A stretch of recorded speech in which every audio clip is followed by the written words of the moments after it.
What Stoicism teaches us about women and relationships. Let's be honest, relationships can feel like the greatest source of joy, and also the sharpest source of pain. We crave connection, attention, and love. But we also suffer when we cling, chase, or demand too much. So how should a Stoic view women, or relationships in general? The answer isn't cold detachment. It's deeper, respecting others without losing yourself.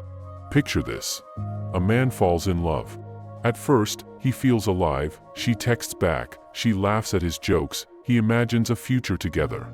But slowly, his happiness becomes chained to her responses. If she replies late, he feels anxious.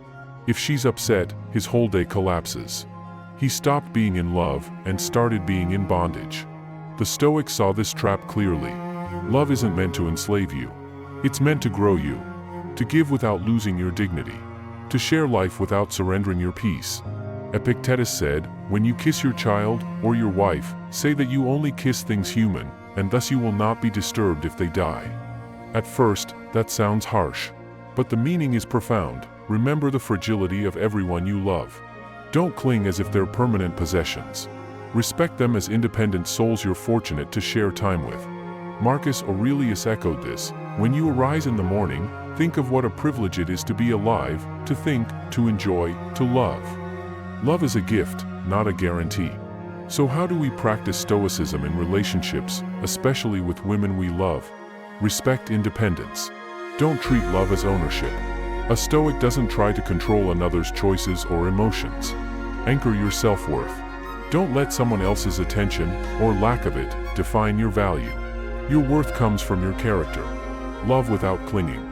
Enjoy affection, but remember it's borrowed time. This makes love sweeter, not colder. Speak with virtue. Be honest, fair, and compassionate in relationships. Justice is as important in romance as in politics. Accept change. People grow apart, feelings fade, circumstances shift.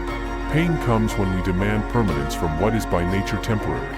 A Stoic doesn't avoid women or relationships. They engage fully, but wisely. They love deeply, but without chains. They give affection, but not at the cost of their peace. Because true love isn't about losing yourself, it's about bringing your best self forward. So the next time your heart pulls you into love, remember, you don't own her. You share a moment of life with her. Treat that moment with virtue, gratitude, and respect. If this brought clarity, tap subscribe and keep walking with us here at Stoic Principles. Because love guided by wisdom is love that lasts, even if the relationship doesn't.